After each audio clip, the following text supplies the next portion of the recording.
Now this is the hardest subject to do a 80-20 analysis for the simple reason कि भाई every year almost 10 questions are coming from ancient medieval and इसमें art and culture obviously also mixed है. तो बहुत सारी चीज़ें हमें पढ़नी पड़ती हैं but मतलब hit rate कम रहता है. ये 10 में से may be 5 questions you can predict कहाँ से आने वाले हैं, the rest 5 are going to be absolutely random. अब वो random इतने random होंगे कि भाई आपको सर पैर नहीं लगेगा कहाँ से आ गए. तो ये 5 questions जो आपके आ रहे हैं वो generally in area से आ रहे हैं. तो even in this you will see that there is not a lot of condensation, specific नहीं है. Buddhism, Jainism से definitely you get a question. Indus Valley Civilization से alternate year में इस साल आया है तो अगले साल नहीं आएगा. Generally that is the trend, but ऐसा भी हो सकता है 2 साल consecutive आ जाए.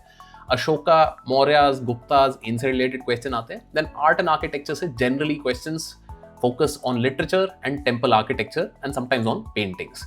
मुगल एडमिनिस्ट्रेशन से क्वेश्चंस आते हैं कि भाई आपको टर्म दे दिया गया है एंड उस टर्म का फिर आपको मतलब बताना है कि भाई क्या पोजीशन थी है. अब ये वाली जो चीज़ है this can also be related to these areas. तो टर्म्स जो हैं अगर आपको कहीं पे एनसीईआरटी में मिलते हैं those are important.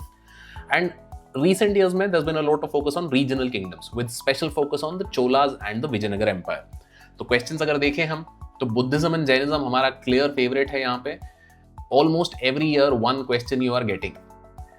Almost every year आपको कुछ ना कुछ एक क्वेश्चन बुद्धिज्म एंड जैनिज्म से लेके आ जाता है, आइदर डायरेक्ट और related to art and architecture of Buddhism and Jainism.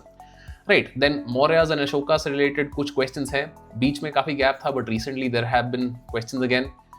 अब इंडस वैली सिविलाइजेशन में some years 17, 19, 21, then 23 skip हो गया but like 25 में फिर से ये आ गया. तो then like you know 1 or 2 questions almost every alternate year. Gupta period पहले काफी क्वेश्चंस आते थे, recently has been revived but again there is no clear consensus here कि भाई जरूरी पढ़ना ही पढ़ना है. Now medieval history में मुगल हिस्ट्री से काफी क्वेश्चंस पहले आते थे. Recently there have not been a lot of questions here but regional kingdoms is where we are getting a lot of questions. Particularly हम चोलाज एंड विजयनगर एम्पायर की अगर बात करें तो उनसे काफी क्वेश्चंस आपके रिसेंट ईयर्स में आ रहे हैं. आर्ट एंड आर्किटेक्चर में almost every year you are getting a question कि भाई टेम्पल आर्किटेक्चर कौन सा है. एंड यहाँ पे अब जो यूनेस्को साइट्स अगर आपकी कोई आ जाती है, वर्ल्ड हेरिटेज साइट या intangible culture heritage site, so those sites are much more important.